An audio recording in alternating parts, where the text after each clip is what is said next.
پٹھان یا پختون کو افغان کہتے ہیں۔ افغان اس لیے کہ افغان سلیمان علیہ السلام کے ایک بیٹے کا نام تھا۔ سلیمان کے بیٹے کو جنات کی زبان سے محبت ہو گئی تو افغان نے اپنے والد علیہ السلام کو درخواست کی کہ وہ جنات کو کہے کہ اسے اپنی زبان سکھائے۔ افغان کی درخواست منظور ہوئی، اس لیے جنات نے افغان کو اپنی زبان سکھائی اور یہ زبان بعد میں پختو یا پشتو کہلائی۔ پٹھان، پختون یا پشتون دنیا بھر میں وفا، جرأت اور بہادری کے لیے جانے جاتے ہیں۔ اگر کسی پشتون سے پوچھا جائے کہ آپ پہلے مسلمان ہیں کہ پختون، تو کہے گا کہ میں 6000 سال سے پختون ہوں اور 1400 سال سے مسلمان۔ تاریخ گواہ ہے کہ پختون نہ تو کسی حکمران سے ڈرتے ہیں اور نہ ہی پختونوں پر کسی ظالم حکمران کا خوف طاری ہوتا ہے۔ یونانی، ایرانی اور تاریخ کے بڑے اور مشہور حکمرانوں نے پختون کو ختم کرنے کی کوششیں کی ہیں لیکن ناکام رہے۔ سکندر اعظم بھی جب اس ارادے سے افغانستان میں قدم رکھتا ہے تو بری طرح سے ناکام ہوتا ہے اور اس خطے سے بھاگنے پر مجبور ہو جاتا ہے۔ پٹھانوں کی بہادری کی مثال 19ویں صدی کی جنگیں ہے جس میں سوویت یونین کو پٹھانوں کی ہاتھ سے بری طرح شکست کا سامنا کرنا پڑا۔ ایک مثال حال ہی میں امریکی فوج کی شکست ہے جس میں دنیا کی سپر پاور نے بھی پٹھانوں کے سامنے گھٹنے ٹیک دیے اور افغانستان سے شرمناک شکست کے بعد بھاگنے پر مجبور ہو گئی۔ لیکن پٹھانوں یا پختونوں کی تاریخ کیا ہے؟ پٹھان قوم اصل میں کون ہے؟ پٹھانوں کی نسل کیا ہے اور یہ کس نسل سے حقیقت میں تعلق رکھتی ہے؟ پٹھانوں کی تاریخ اور نسل کے متعلق 3 مختلف نظریات ملتے ہیں یا اس سے بھی زیادہ، لیکن اس میں کون سا نظریہ سب سے زیادہ درست ہے؟ آئیے جاننے کی کوشش کرتے ہیں۔ ایک نظریے کے متعلق پٹھان آرائی نسل سے تعلق رکھتے ہیں۔ ایک نظریے کے نزدیک یہ قیس عبد الرشید جو آپ صلی اللہ علیہ وآلہ وسلم کے صحابی تھے، اور تیسرا نظریہ پٹھان قوم بنی اسرائیل سے ہے۔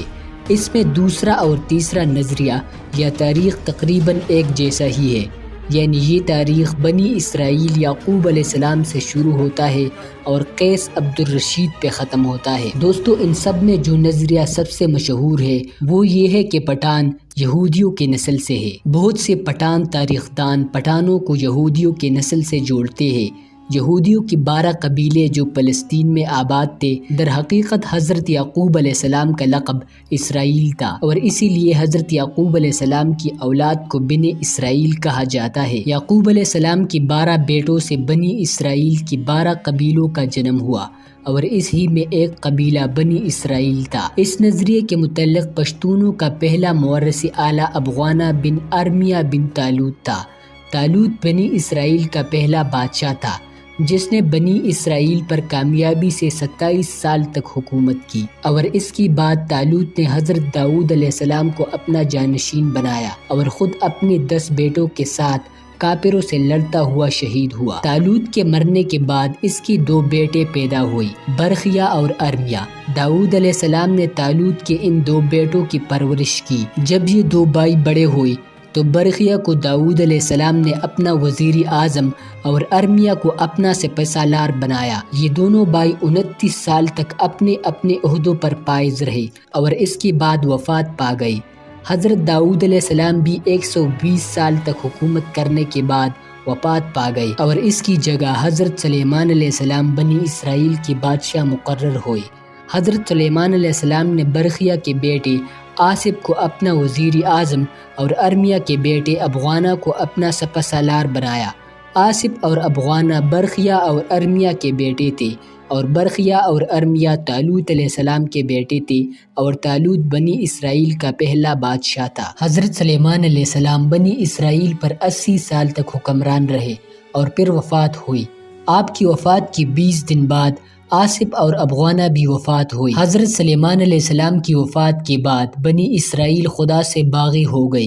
اس بغاوت اور سرکشی کے نتیجے میں اللہ تعالیٰ نے بنی اسرائیل پر بخت نصر کو مسلط کیا، جو کہ ایک ظالم اور جابر حکمران تھا جس نے بیت المقدس پر حملہ کیا، ہزاروں یہودیوں کو قتل کیا اور ہزاروں یہودیوں کو قید کر کے بابل بھیج دیا اور بنی افغان کو شام سے جلا وطن کر کے افغانستان کے علاقے غور، غزنی اور کابل کی طرف جانے پر مجبور کر دیا۔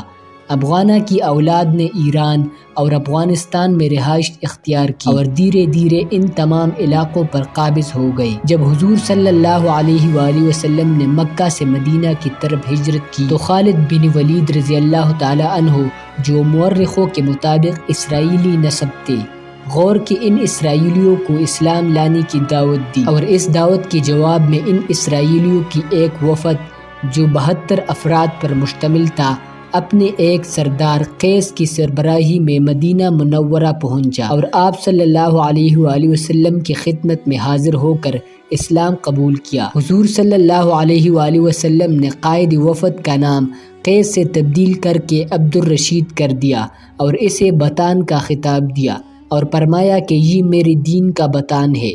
بطان عربی میں اس لکڑی کو کہتے ہیں جس پر پانی کا جہاز قائم رہتا ہے۔ بعد کے زمانے میں بطان پٹھان میں تبدیل ہو گیا۔ یہ وفد غزوہ مکہ میں بھی شامل ہوا اور خالد بن ولید نے اپنی بیٹی بی بی سارہ کی شادی قائد وفد قیس عبد الرشید سے کر دی۔ اس کے بعد یہ وفد اپنے ملک واپس ہوا اور یہ لوگ دین اسلام کی اشاعت میں مصروف ہوا۔ قیس عبد الرشید نے 87 سال کی عمر میں 40 ہجری میں وفات پائی۔ اس کی 3 بیٹے تھے، سربند، بٹن اور غور غشت۔ آج کے دور کی یہ سارے پشتون قبائل قیس عبد الرشید کے ان 3 بیٹوں کی اولاد ہے۔ پٹھان قوم پوری دنیا میں غیرت، بہادری کے نام سے جانی جاتی ہے۔ پٹھان دنیا کے ہر کونے میں موجود ہے، لیکن افغانستان، پاکستان اور انڈیا میں پٹھانوں کی تعداد سب سے زیادہ ہے۔ آج کے دور میں پٹھانوں کو لوگ بے وقوف کہتے ہیں اور پٹھانوں پہ میمز بنائے جاتے ہیں۔ دوستو، کیا اصل میں پٹھان بے وقوف ہوتے ہیں؟ آئیے جانتے ہیں۔ آج پاکستان پوری دنیا میں 7 نمبر پر اور اسلامی ممالک میں نمبر 1 پر ایٹمی قوت ہے۔ یہ ایٹامک بم ڈاکٹر عبدالقدیر خان کی محنتوں اور کوششوں کا نتیجہ ہے، جو ایک پٹھان تھے۔ اس کے علاوہ آج تک کرکٹ کی دنیا میں پاکستان صرف 2 ورلڈ کپ ہی جیت پایا ہے۔ ایک ورلڈ کپ 1992 میں عمران خان کی قیادت میں اور دوسرا یونس خان کی قیادت میں 2009 میں۔ یہ دونوں بھی پٹھان یعنی پختون تھے۔ اس کے علاوہ دوستو، آپ نے پاکستان کے میزائلز کے نام بھی سنے ہوں گے، غوری، غزنی اور ابدالی۔ غوری، غزنی اور ابدالی بھی پٹھان یعنی پختون تھے جو بہادر اور دلیر حکمران تھے۔